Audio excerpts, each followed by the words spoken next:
નમસ્કાર, મંતવ્ય ન્યૂઝમાં આપનું સ્વાગત છે। હું છું કુંજ। નજર કરીએ વિસ્તારથી સમાચારો પર।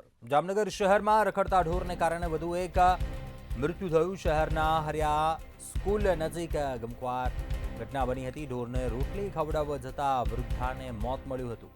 રખડતા ઢોરની ઢીંકે ચડેલા વૃદ્ધા ગંભીર રીતે ઇજાગ્રસ્ત થયા હતા, ત્યારે તેમને સારવાર અર્થે હોસ્પિટલ ખસેડવામાં આવ્યા હતા, જ્યાં સારવાર દરમિયાન વૃદ્ધાનું મોત નીપજ્યું છે। ત્યારે આ સમગ્ર ઘટનાના સીસીટીવી ફૂટેજ પણ સામે આવ્યા છે। શહેરના હરિયા સ્કૂલ નજીકની આ ઘટના છે કે જ્યાં વૃદ્ધા પર ઢોરે હુમલો કર્યો હતો, અડફેટે આવ્યા હતા। વૃદ્ધાને ગંભીર ઇજા પહોંચતા વધુ સારવાર માટે હોસ્પિટલ ખસેડવામાં આવ્યા હતા, જ્યાં હોસ્પિટલમાં સારવાર દરમિયાન વૃદ્ધાનું મોત નીપજ્યું છે। સમગ્ર ઘટનાના સીસીટીવી ફૂટેજ પણ સામે આવ્યા છે। જામનગરની આ ઘટના છે। વૃદ્ધા જે ઢોરને રોટલી ખવડાવવા જઈ રહી હતી, પરંતુ વૃદ્ધાને મોત મળ્યું। વૃદ્ધા પર અચાનક જ ઢોરે હુમલો કરતા તેને ગંભીર ઇજાઓ પહોંચી હતી વૃદ્ધાને, જે બાદ વધુ સારવાર માટે હોસ્પિટલ ખસેડવામાં આવ્યા વૃદ્ધાને। સમગ્ર ઘટનાના સીસીટીવી ફૂટેજ છે તે પણ સામે આવ્યા છે। જામનગર શહેરના હરિયા સ્કૂલ પાસે આ ઘટના બની હતી, જ્યાં વૃદ્ધા ઢોરને રોટલી ખવડાવવા જઈ રહ્યા હતા અને વૃદ્ધાને મોત મળ્યું। રખડતા ઢોરની ઢીંકે આવી ચડેલા વૃદ્ધા જે ગંભીર રીતે ઇજાગ્રસ્ત થયા હતા, તાત્કાલિક વૃદ્ધાને વધુ સારવાર માટે હોસ્પિટલ ખસેડવામાં આવ્યા, પરંતુ સારવાર દરમિયાન વૃદ્ધાનું મોત નીપજ્યું। જામનગર શહેરના હરિયા સ્કૂલ નજીકની આ ઘટના છે। સમગ્ર ઘટના છે તે સીસીટીવીમાં કેદ થઈ ગઈ હતી। ઘટનાના સીસીટીવી ફૂટેજ છે તે પણ સામે આવ્યા છે।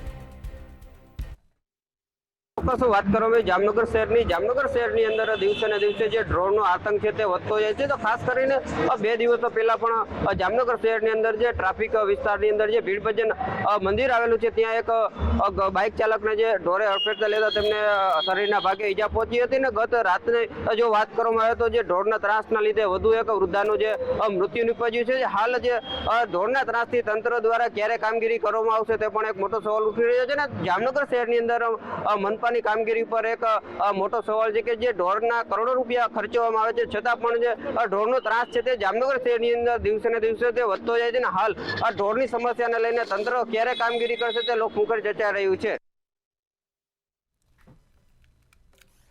તો જામનગરની આ ઘટના સામે આવી છે, જ્યાં ઢોરે હુમલો કરતા વૃદ્ધાનું મોત નીપજ્યું હતું।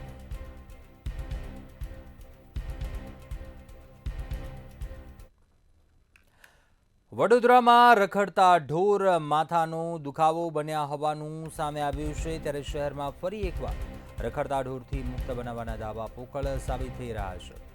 કલાલીમાં ચાલુ વરઘોડામાં ગાય ઘૂસી જતા અફરાતફરીનો માહોલ સર્જાયો। ડીજેના અવાજથી ભડકેલી ગાયોએ જાનૈયાઓને શિંગડા વડે ભેરવ્યા હતા। ગાયે ભેટી મારતા 4 લોકો ઇજાગ્રસ્ત હોવાનું સામે આવ્યું છે। ત્યારે મનપાના ઢોર પકડવાની કામગીરી પર લોકો દ્વારા અનેક સવાલ ઉઠાવવામાં આવી રહ્યા છે। વડોદરા શહેરની આ ઘટના છે। રખડતા ઢોરનો આતંક કહી શકાય। રખડતા ઢોરથી શહેરને મુક્ત બનાવવાના તંત્ર દ્વારા દાવા કરવામાં આવી રહ્યા છે, પરંતુ આજે અનેક લોકો અડફેટે આવી ગયા હતા। ડીજેથી ભડકેલી ગાયોએ જાનૈયાઓને અડફેટે લીધા હતા અને 4 જેટલા લોકો ઇજાગ્રસ્ત હતા। ચોક્કસથી શહેરની જો વાત કરીએ તો છેલ્લા કેટલાય સમયથી શહેરના અનેક વિસ્તારોમાં રખડતા ઢોરોની જે સમસ્યા છે, સમસ્યા સામે આવી છે। ખાસ કરીને હાલ લગ્ન સિઝન પૂર બહારમાં છે, ત્યારે મોડી રાત્રે શહેરના અલગ અલગ વિસ્તારોમાં જે વરઘોડા નીકળે છે, વરઘોડામાં ડીજેનો ખૂબ મોટો અવાજ થતો હોય છે, સાથે સાથે વરઘોડામાં વાજા બેન્ડ પણ જોડાતા હોય છે। આ તમામ પ્રક્રિયા દરમિયાન જે અવાજ થાય છે, જે ઘોંઘાટ થાય છે, તેને લઈને રસ્તે રખડતા જે પશુઓ છે, ખાસ કરીને શહેરના માલધારી સમાજના જે ઢોરો છે, ગાય ભેંસ પશુઓ જે પશુઓ શહેરની અંદર મોડી રાત સુધી રખડતા હોય છે। એક તરફ વરઘોડાનો ઘોંઘાટ અને બીજી તરફ મોટી સંખ્યાની અંદર જે લોકો પ્રસંગમાં જોડાયેલા હોય છે, આ બંને પાસાને ધ્યાનમાં રાખીને પશુ ભડકતું હોય છે અને પશુ ભડક્યા બાદ તે સીધું રોડની વચ્ચે દોડતું હોય છે। હમણાં જે બનાવની વાત કરીએ છીએ એ ભાયલી વિસ્તારમાં બન્યો હતો। ભાયલી વિસ્તારની અંદર મોડી રાત્રે જે રીતે વરઘોડો નીકળ્યો હતો, ડીજે પણ સામેલ હતું અને ડીજે ની અંદર મોટો અવાજ થવાથી એકી સાથે 15 થી વધુ રસ્તે રખડતી ગાયો ભડકી હતી અને ભડકેલી ગાયોએ સીધી રોડ પર દોડ લગાવી હતી અને દોડની દરમિયાન જે રાહદારીઓ હતા એ રાહદારીઓ ઈજાગ્રસ્ત થયા હતા. આશરે 15 થી વધારે વ્યક્તિઓને આ દોડેલી ગાયોએ ઈજા પહોંચાડી હતી, જેમાંથી 4 જેટલા વ્યક્તિઓને ગંભીર હાલતની અંદર હોસ્પિટલમાં સારવાર માટે મોકલવાની તજવીજ હાથ ધરવામાં આવી હતી. મહત્વનું છે કે મહાનગરપાલિકા દ્વારા પ્રતિવર્ષ ઢોર પાર્ટી એટલે કે ઢોર પકડનારની એક આખી ટીમ બનાવવામાં આવી છે. આની સાથે પોલીસ અને વિજિલન્સના સભ્યો પણ હોય છે, પરંતુ ઢોર પાર્ટીની જે કામગીરી છે કામગીરી પર અનેક સવાલો આ ઘટના બાદ ઉભા થયા છે. શહેરના અનેક વિસ્તારોની અંદર વારંવાર ગાય સાથેના અકસ્માત અથવા તો ગાયે શીંગડે ભેરવ્યાના સમાચારો અને અહેવાલો મળતા હોય છે, ત્યારે પાલિકા દ્વારા જે ઢોર પકડવાની કામગીરી છે કામગીરી માત્ર ને માત્ર કાગળ ઉપર સાબિત થઈ છે. ક્યાંક ને ક્યાંક પાલિકા જ્યારે આ કામગીરી તટસ્થ રીતે કરવાનો પ્રયાસ કરતી હોય છે ત્યારે માલધારી સમાજના લોકો બળજબરીપૂર્વક પોતાના પકડેલા ઢોરોને છોડાવી જવાના કિસ્સા પણ છાસવારે પોલીસ ચોપડે નોંધાયા છે. પરંતુ આ તમામ વચ્ચે શહેરીજનો જ્યારે પોતાના ની અંદર મહાલવા નીકળતા હોય અને તે બધાની વચ્ચે રખડતા ઢોરોનો આ પ્રકારનો હુમલો, આ પ્રકારનો જે અકસ્માત છે એ અકસ્માતને લઈને હાલ તો લગ્નની સિઝનની અંદર જે લોકો વરઘોડા કાઢી રહ્યા છે તેવા લોકો માટે પણ એક પ્રાણ પ્રશ્ન બન્યો છે અને તેઓ પણ ઈચ્છી રહ્યા છે કે પાલિકાના સત્તાધીશો આ સમસ્યામાંથી વહેલી તકે તેમને મુક્ત કરે.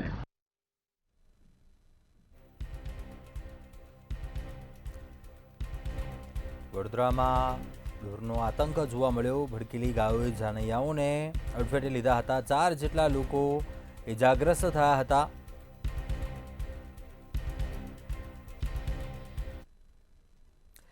આગળ વાત કરીએ કચ્છના વાગડ વિસ્તારમાં રાપર આડેસર હાઈવે પર ગમખ્વાર અકસ્માતની ઘટના સામે આવી. ભીમાસર ગામ નજીક આવેલા પાવર હાઉસ પાસે 2 કાર વચ્ચે સામસામે જોરદાર ટક્કર થઈ હતી, જેથી 2 લોકોના મોત નીપજ્યા હતા. આડેસરથી રાપર તરફ જતી અલ્ટો કાર અને સામેથી આવતી અર્ટિકા કાર વચ્ચે ધડાકાભેર અથડામણ થઈ હતી.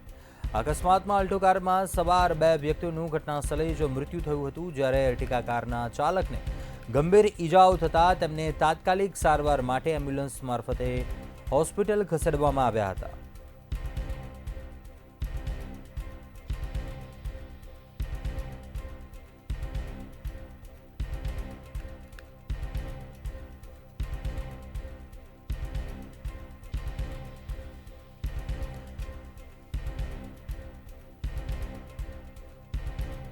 કચ્છના રાપર આડેસરા હાઈવે પર અકસ્માતની ઘટના સામે આવી હતી, જે આ અકસ્માતમાં 2 લોકોના મોત નીપજ્યા. અલ્ટો કાર અને અર્ટિકા કાર વચ્ચે અકસ્માત સર્જાયો હતો, જે અકસ્માતમાં 2 વ્યક્તિઓનું ઘટના સ્થળે જ કમકમાટી ભર્યું મોત નીપજ્યું હતું.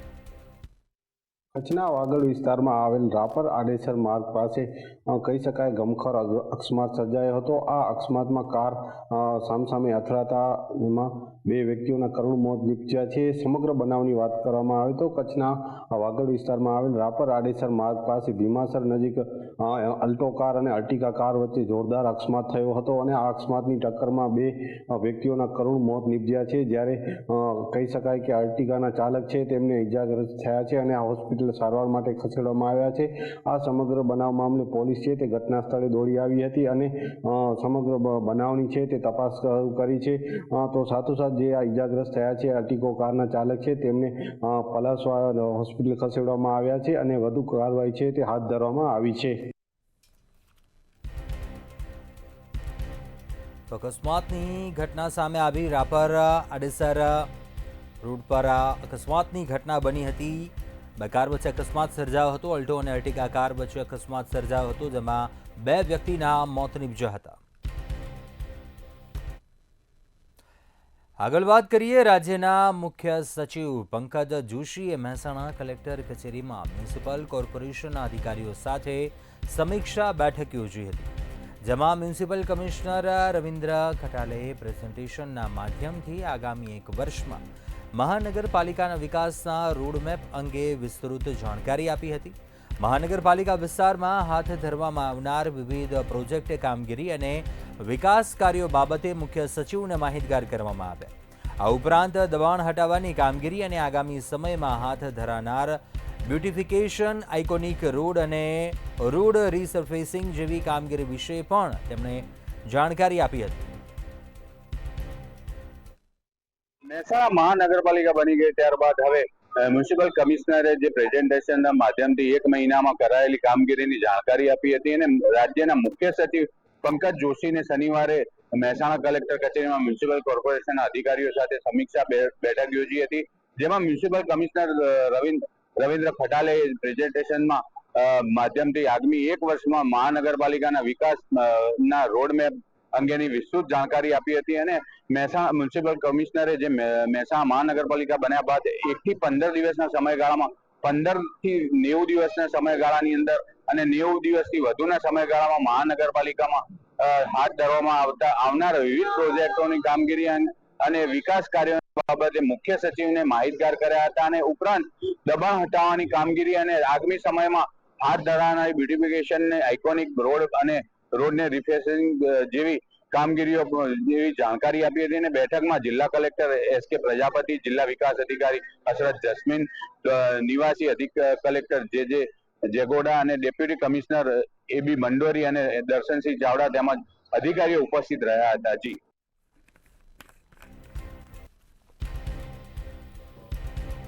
મહેસાણા કલેક્ટર શ્રી ખાતે બેઠક મળી હતી. વિકાસના રોડમેપ અંગે આ બેઠકમાં મંથન કરવામાં આવ્યું હતું. આવનારા 1 વર્ષમાં વિકાસ કાર્યોને લઈને મુખ્ય સચિવને માહિતગાર કરવામાં આવ્યા હતા. પ્રેઝન્ટેશન થકી તમામ વિકાસનો રોડમેપ છે તે રજૂ કરવામાં આવ્યો હતો.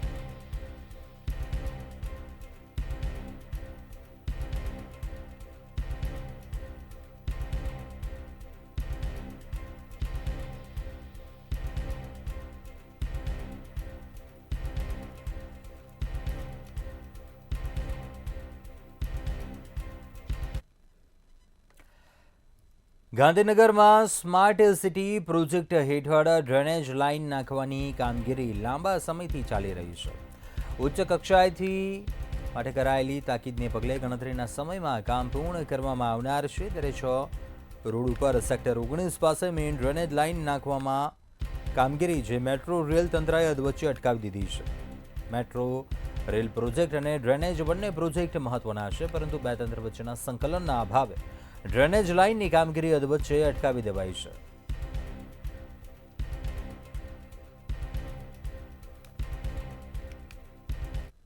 બિલકુલથી જો વાત કરવામાં આવે તો ગાંધીનગરની અંદર આવેલા સ્માર્ટ સિટી પ્રોજેક્ટને લઈને ગાંધીનગરના સેક્ટર 19માં જે પ્રમાણે જે ગટર લાઇન છે તે ગટર લાઇન નાખવાનું કામગીરી છે તે કામગીરી પૂરજોશમાં કરવા માટે સરકાર દ્વારા આદેશ છે તે આદેશ આપી દેવામાં આવે છે, પરંતુ બે તંત્રો દ્વારા જે સંકલનના અભાવના કારણે ક્યાંક ને ક્યાંક જે કામગીરી છે તે કામગીરીમાં વિલંબ થતો હોય તેવું સ્પષ્ટપણે લાગી રહ્યું છે.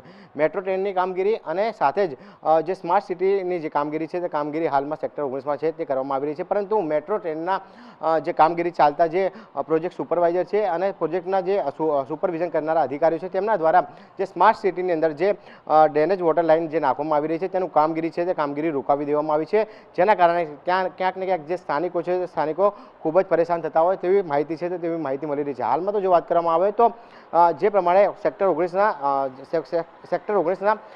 જે 6 નંબરના જે સેક્ટર છે તે સેક્ટરની અંદર મેટ્રોની પણ કામગીરી ચાલી રહી છે, સાથે સ્માર્ટ સિટીની પણ કામગીરી છે તે ચાલી રહી છે, જેના પગલે ક્યાંક ને ક્યાંક જે બે તંત્રો વચ્ચે સંકલનનો અભાવ હોય તેના કારણે જે કામગીરી છે તે કામગીરી હાલમાં મેટ્રો ટ્રેન પ્રોજેક્ટના જે અધિકારીઓ છે અધિકારીઓ દ્વારા રોકવામાં આવી છે. છેલ્લા અઠવાડિયાથી ક્યાંક ને ક્યાંક જે કામગીરી છે તે કામગીરી રોકવામાં આવી છે, જેના કારણે જે તંત્ર દ્વારા લાવેલી જે સામગ્રી છે તે સામગ્રી પણ ક્યાંક ને ક્યાંક જે સેક્ટર 19માં છે તો 19માં પડી રહી છે અને ક્યાંક ને ક્યાંક જે કામ છે તે કામનો વિલંબ થઈ રહ્યો છે.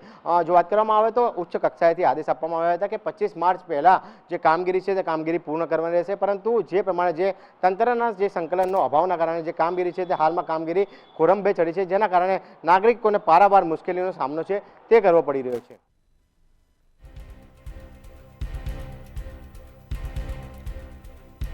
તો ગાંધીનગર જ્યાં તંત્રના સંકલનને અભાવે ક્યાંક કામગીરી છે ડ્રેનેજ લાઇનની તે અટકી ગઈ છે. સેક્ટર 19માં મેઇન ડ્રેનેજ લાઇનની જે કામગીરી ચાલી રહી છે તે હાલ અટકી ગઈ છે.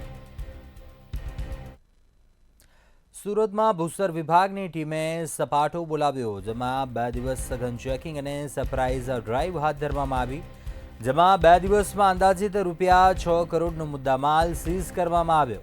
સુરત શહેરના પાલ સ્થિત નદી કિનારે રેડ પાડવામાં આવી હતી. આ સિવાય બારડોલી ખાતેના વાઘેજ ગામમાં પણ રેડ પાડવામાં આવી હતી. મહુવેજ, વાડી, માંડવીમાં સઘન ચેકિંગ હાથ ધરવામાં આવ્યું હતું. ભૂસ્તર વિભાગની ટીમે સપાટો બોલાવવા સુરતમાં પાલ સ્થિત નદી કિનારે રેડ કરવામાં આવી હતી. બારડોલીના વાઘેજ ગામમાં પણ તપાસ કરાઈ હતી. અંદાજિત ₹6 કરોડનો મુદ્દામાલ છે તે સીઝ કરવામાં આવ્યો હતો. સુરત જિલ્લામાં ગેરકાયદેસર માટી ખનનને પગલે ભૂસ્તર વિભાગ દ્વારા કાર્યવાહી કરવામાં આવી છે. ખાસ કરીને જે ભૂસ્તર વિભાગની ટીમ છે તેમના દ્વારા સપાટો બોલાવવામાં આવ્યો હતો. 2 દિવસમાં આશરે ₹6 કરોડ જેટલાનો મુદ્દામાલ છે તે સીઝ કરવામાં આવ્યો છે. સુરત શહેરના જે પાલ સ્થિત નદી કિનારે જે ભૂસ્તર વિભાગ છે તેમના દ્વારા રેડ કરવામાં આવી હતી. આ સાથે સુરત ગ્રામ્યના બારડોલી ખાતેના વાઘેચા ગામમાં પણ ભૂસ્તર વિભાગ દ્વારા રેડ કરવામાં આવી હતી. બીજી તરફ મહુવેજ રોડ નંબર 8 વાડી માંડવી તાલુકામાં પણ જે ભૂસ્તર વિભાગ છે તેમના દ્વારા સઘન ચેકિંગ છે તે હાથ ધરવામાં આવ્યું હતું અને બારડોલી, કડોદ, સરથાણા સહિત જે વિસ્તારો છે આ વિસ્તારોમાં પણ ભૂસ્તર વિભાગ દ્વારા મેગા ડ્રાઈવ છે તે હાથ ધરવામાં આવી હતી. ત્યારે લાજપોર, કામરેજ સહિતના વિસ્તારમાં ચેકિંગ હાથ ધરાતા ભૂસ્તર વિભાગ દ્વારા 28 જેટલી ટ્રકો છે તેમને ઝડપી પાડવામાં આવી છે. આજે ઝડપાયેલ 28 ટ્રકો છે તેમના પૈકી રોયલ્ટી પાસ વગરની 19 જેટલી ટ્રકો છે તેમને જપ્ત કરવામાં આવી છે. ફ્લાઇંગ સ્ક્વોડ અને જિલ્લા કચેરીના સ્ટાફની ટીમ દ્વારા સઘન ચેકિંગ હાથ ધરાતા સમગ્ર જે કાર્યવાહી કરવામાં આવી હતી અને અલગ અલગ 9 જેટલી ટીમો બનાવવામાં આવી હતી. જોકે ભૂસ્તર વિભાગની આ જે કાર્યવાહી છે તેને લઈને જે ગેરકાયદેસર માટી ખનન કરતા જે લોકો છે તેઓમાં ફફડાટ ફેલાઈ જવા પામ્યો હતો. જોકે ભૂસ્તર વિભાગની જે કામગીરી છે તેમાં 2 દિવસમાં આશરે 6 કરોડથી વધુનો જે મુદ્દામાલ છે તે સીઝ કરવામાં આવ્યો છે. સુરત શહેર અને સુરત ગ્રામ્યના અનેક વિસ્તારમાં ભૂસ્તર વિભાગ દ્વારા જે સરપ્રાઇઝ જે ચેકિંગ છે તે હાથ ધરવામાં આવ્યો હતો અને ગેરકાયદેસર જે માટી ખનન કરતા લોકો છે તેઓ વિરુદ્ધ જે કાયદેસરની જે કાર્યવાહી છે તે કરવામાં આવી છે. 28 જેટલી ટ્રકોને ઝડપી લેવામાં આવી હતી, જેમાંથી 19 ટ્રકો છે જેઓ રોયલ્ટી પાસ વગરની ટ્રકો છે તેમને જપ્ત કરવામાં આવી છે. ફ્લાઇંગ સ્ક્વોડ અને જિલ્લા કચેરીના સ્ટાફની ટીમ સઘન ચેકિંગ માટે કુલ અલગ અલગ જે 9 જેટલી ટીમો બનાવવામાં આવી હતી અને ત્યારબાદ ભૂસ્તર વિભાગ દ્વારા જે સમગ્ર જે કાર્યવાહી છે તે કરવામાં આવી હતી. જોકે ભૂસ્તર વિભાગની રેડને પગલે સમગ્ર જિલ્લામાં જે ગેરકાયદેસર માટી ખનન કરતા જે લોકો છે, તત્વો છે, તેઓમાં ફફડાટ ફેલાઈ જવા પામ્યો છે. સુરતના પાલ સ્થિત નદી કિનારે રેડ પાડવામાં આવી હતી. બારડોલીના વાઘેજ ગામમાં પણ રેડ પાડવામાં આવી હતી. મુદ્દામાલ છે તે સીઝ કરવામાં આવ્યો. સુરતમાં કાર્યવાહી કરવામાં આવી. અંદાજિત ₹6 કરોડનો મુદ્દામાલ છે તે સીઝ કરવામાં આવ્યો છે. આગળ વાત કરીએ અમદાવાદમાં બિલ્ડકોનને વધુ ભાવે કોન્ટ્રાક્ટ આપવાની દરખાસ્તનો મામલો સામે આવ્યો. મ્યુનિસિપલ કોર્પોરેશન દ્વારા પંચવટી જંકશન અને કેશવનગર બ્રિજની એક લેન બનાવવા માટે ગુજરાતમાં બ્રિજ મામલે વિવાદાસ્પદ રહેલા કોન્ટ્રાક્ટર રણજીત બિલ્ડકોનને વધુ ભાવે કોન્ટ્રાક્ટ આપવા માટેની દરખાસ્ત મૂકવામાં આવી છે. જી બિલકુલથી જો વાત કરવામાં આવે તો રાજ્યમાં ફરી એક વખત જે બ્રિજ બનાવવાના કોન્ટ્રાક્ટને લઈને જે પ્રમાણે જે વિવાદ છે તે વિવાદ ઊભો થયો છે. જે પ્રમાણે જે કેશવનગર સાઇડલાઇન બનાવવાનો અને જે પ્રમાણે જે બ્રિજ બનાવવાનો કોન્ટ્રાક્ટ છે તે ફરી એક વખત વિવાદિત જે કંપની છે તે રણજીત બિલ્ડકોનને છે તે બિલ્ડકોનને 17.91% ભાવ વધારા સાથે છે તે ભાવ વધારા સાથે આપવામાં આવ્યો છે. જે પ્રમાણે રણજીત બિલ્ડકોનની જો વાત કરવામાં આવે તો અગાઉ પણ જે પ્રમાણે હાટકેશ્વર બ્રિજ છે તે હાટકેશ્વર બ્રિજ પણ રણજીત બિલ્ડકોન દ્વારા બનાવવામાં આવ્યો હતો, પરંતુ તે તેની સમય મર્યાદા પહેલાં જ ક્યાંક ને ક્યાંક જર્જરિત થઈ ગયો હતો. મોટા ભાગના જે રોડ અને જે બિલ્ડિંગના જે કોન્ટ્રાક્ટ છે તે કોન્ટ્રાક્ટ રણજીત બિલ્ડકોન છે તે રણજીત બિલ્ડકોનને આપવામાં આવે છે, જેના પગલે ક્યાંક ને ક્યાંક જે લોકમુખે ચર્ચા છે ચર્ચા ઉદ્ભવવા પામી છે કે જે પ્રમાણે ખૂબ જ મોટા ભ્રષ્ટાચાર આચરીને જે રણજીત બિલ્ડકોન છે તે રણજીત બિલ્ડકોન દ્વારા જે મોટા બ્રિજ અને જે મોટા જે રોડ બનાવવાના જે કોન્ટ્રાક્ટ છે તે કોન્ટ્રાક્ટ લેવામાં આવે છે. સાથે જ જે બ્રિજ અને જે રોડની જે ગુણવત્તા છે તે ગુણવત્તા રાજ્ય કક્ષાના જે નિયમો છે તે નિયમો મુજબ બનાવવામાં આવતી નથી ને ક્યાંક ને ક્યાંક જે સરકારી બાબુઓના મિલીભગતના કારણે જે સમગ્ર ભ્રષ્ટાચાર છે તે ભ્રષ્ટાચાર આચરવામાં આવે છે. પરંતુ હાલમાં તો જે પ્રમાણે 267 કરોડના જે 2 બ્રિજ છે તે 2 બ્રિજ બનાવવાનો કોન્ટ્રાક્ટ છે તે વધુ એટલે કે 17.91%ના ભાવ વધારા સાથે રણજીત બિલ્ડકોન છે તે રણજીત બિલ્ડકોનને આપવામાં આવ્યો છે, જેના પગલે ક્યાંક ને ક્યાંક જે લોકો છે તે લોકોમાં ક્યાંક ને ક્યાંક લોકમુખે ચર્ચા એવી થઈ રહી છે કે ખૂબ જ મોટા ભ્રષ્ટાચારીને જે બ્રિજનું નિર્માણ છે તે નિર્માણ કરવામાં આપી રહ્યું છે, પરંતુ જે સરકારના પૈસા છે તે સરકારના પૈસાનો ખરેખર ઉપયોગ છે તે ખરેખર ઉપયોગ થઈ રહ્યો નથી.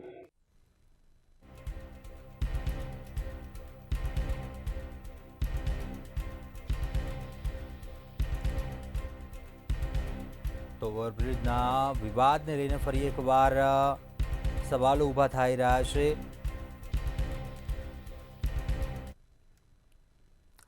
આગળ વાત કરીએ જૂનાગઢની. જૂનાગઢના ભૂતનાથ મંદિરના મહંત મહેશગીરી બાપુએ અખાડા પરિષદના પ્રતિબંધને પડકારતા શનિવારે કેશોદથી ચાર્ટર પ્લેન મારફતે પ્રયાગરાજ પહોંચ્યા હતા, જ્યાં મહાકુંભમાં ત્રિવેણી સંગમમાં સ્નાન કર્યું હતું.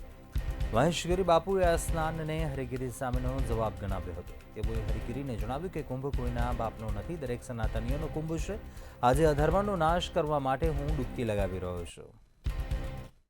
જી બિલકુલથી જો વાત કરવામાં આવે તો જે પ્રમાણે સનાતન ધર્મનો જે કુંભનો મેળો સૌથી પવિત્ર મેળો છે તે પવિત્ર મેળો ગણવામાં આવે છે, જેમાં જૂનાગઢના બે સંતો વચ્ચે જે ક્યાંક ને ક્યાંક ગજગ્રાહ ચાલી રહ્યો છે તે પણ તેમાં સામે આવે છે. જો વાત કરવામાં આવે તો જૂનાગઢના જે મહેશગીરી સ્વામી છે તે મહેશગીરી સ્વામી ઉપર અખાડા પરિષદ દ્વારા જે કુંભના મેળામાં આવવા પર પ્રતિબંધ છે તે પ્રતિબંધ મૂકવામાં આવ્યો હતો. સાથે જ જો વાત કરવામાં આવે તો જે પ્રમાણે મહેશગીરી સ્વામીને જે કુંભનો મેળો છે તે કુંભના મેળામાં નહીં આવવા માટેનું ફરમાન છે તે ફરમાન જાહેર કરવામાં આવ્યું હતું, જેના પગલે ક્યાંક ને ક્યાંક જે શનિવારે વહેલી સવારે જે મહેશગીરી સ્વામી છે તે મહેશગીરી સ્વામી કુંભના મેળા ખાતે પહોંચ્યા હતા અને ત્રિવેણી જે સંગમ છે તે ત્રિવેણી સંગમ ઘાટ ખાતે તેમને સ્નાન છે સ્નાન કર્યું હતું. ત્યારબાદ તેઓ દ્વારા પ્રતિક્રિયા છે તે પ્રતિક્રિયા આપવામાં આવી હતી કે જે પ્રમાણે જે કુંભનો મેળો છે તે કુંભનો મેળો કોઈના બાપનું સ્થાન નથી, તે પવિત્ર સ્થાન છે અને તેમાં દરેક વ્યક્તિ છે દરેક વ્યક્તિ આવી શકે છે. જો વાત કરવામાં આવે તો મહેશગીરી સ્વામી અને બીજા સંત વચ્ચે છેલ્લા ઘણા સમયથી જે પ્રમાણે જે જૂનાગઢના જે ભવનાથ મંદિરને લઈને ક્યાંક ને ક્યાંક જે ઝઘડા ચાલી રહ્યા છે તેના પગલે આ નિર્ણય લેવામાં આવ્યો હતો. સાથે જ જો વાત કરવામાં આવે તો મહેશગીરી જે સંત છે તે સંતની વિરુદ્ધમાં ક્યાંક ને ક્યાંક જેવા આક્ષેપો છે તે આક્ષેપો લાગ્યા હતા કે તેઓ પોતાના અખાડામાં ક્યાંક ને ક્યાંક મદિરાપાન કરે છે અને ક્યાંક ને ક્યાંક બહારથી જે પરસ્ત્રીઓ છે તે પરસ્ત્રીઓ બોલાવવામાં આવે છે. તેવા પ્રકારનું જે આક્ષેપ છે તે આક્ષેપ જે હરિગીરી સ્વામી દ્વારા કરવામાં આવ્યો હતો. સમગ્ર મામલે જ્યારે બે સંતોની લડાઈ ચાલતી હતી ત્યારે મહાકુંભમાં અખાડા પરિષદ દ્વારા જે મહેશગીરી છે તે મહેશગીરીમાં આવવા માટે પ્રતિબંધ ફરવામાં આવ્યો હતો, પરંતુ પ્રતિબંધ હોવા છતાં પણ મહેશગીરી સ્વામી છે તો પોતાનું ચાર્ટર પ્લેન લઈને વહેલી સવારે કુંભના મેળામાં પહોંચ્યા હતા અને ત્રિવેણી સંગમ ખાતે તેમને પવિત્ર સ્નાન છે તે સ્નાન કર્યું હતું. હવે જોવાનું એ રહ્યું કે બે સાધુ સંતો વચ્ચે જે ઝઘડો ચાલી રહ્યો છે તે ક્યાં પહોંચશે. મહેશગીરી બાપુ જેઓ કેશોદથી ચાર્ટર પ્લેન મારફતે પ્રયાગરાજ પહોંચ્યા હતા અને ત્રિવેણી સંગમમાં સ્નાન કર્યું હતું. ભાવનગરના મહુવાના નાની જાગધર ગામમાં મહિલા પર સિંહે હુમલો કર્યા હોવાની ઘટના સામે આવી. માલધારી પરિવારની મહિલા પર સાવજે હુમલો કર્યો હતો. ઘેંટા બકરાની જોગ પાસે સૂતેલી મહિલા પર સિંહે હુમલો કર્યો હતો. આ હુમલામાં મહિલા ગંભીર રીતે ઇજાગ્રસ્ત થઈ હતી. મહિલાને ભાવનગર સરટી હોસ્પિટલમાં સારવાર માટે ખસેડવામાં આવી હતી.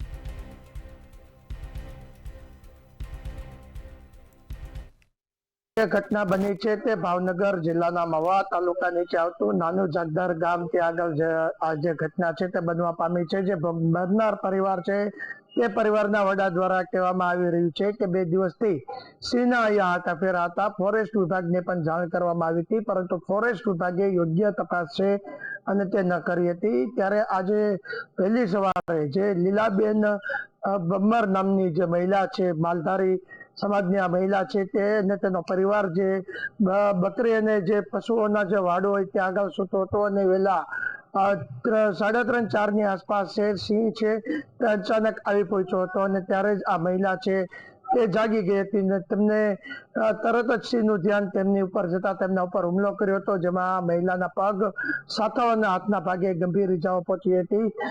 સમગ્ર જે ઘટના બની તેને લઈને દેકારો થતા જે પરિવાર છે તે પણ જાગ્યો હતો અને સિંહ ભાગી ગયો હતો, પરંતુ સદનસીબે મહિલાનો છે જીવ બચી ગયો હતો અને મહિલાને તાત્કાલિક સારવાર અર્થે ભાવનગર સરટી હોસ્પિટલ ખસેડવામાં આવી હતી.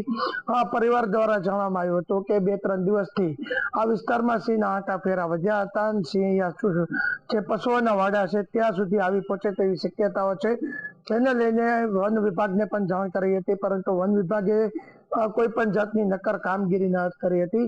હાલ પશુપાલકો દ્વારા માંગણી કરવામાં આવી છે કે સરકાર જે આ સિંહ છે તેની યોગ્ય વ્યવસ્થા કરે, કારણ કે જે રહેણાંકીય વિસ્તાર છે, પશુઓના જે વાડાઓ છે ત્યાં સુધી સિંહ આવી પહોંચે છે અને પોતાના પશુઓ છે તેમનું મારણ કરી જાય છે.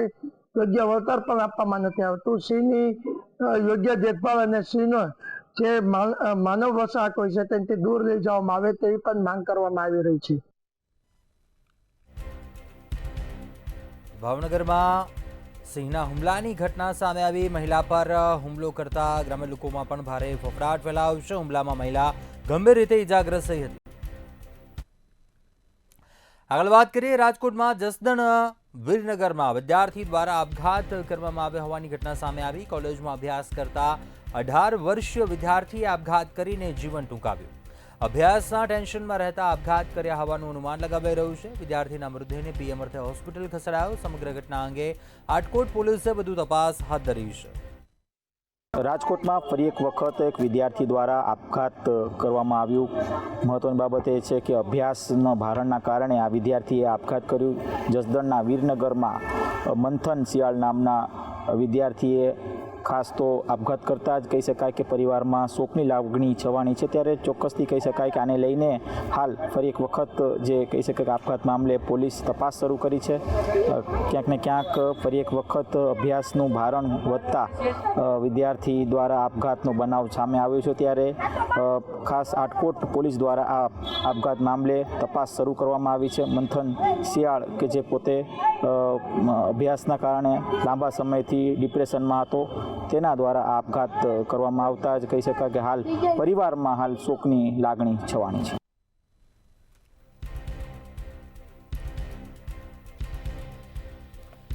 તો કોલેજના વિદ્યાર્થીએ આપઘાત કર્યા હોવાની ઘટના સામે આવી. અત્યારે હાલ બુલેટિનમાં બસ આટલું. વધુ સમાચાર માટે આપ જોતા રહો મંતવ્ય ન્યૂઝ. નમસ્કાર.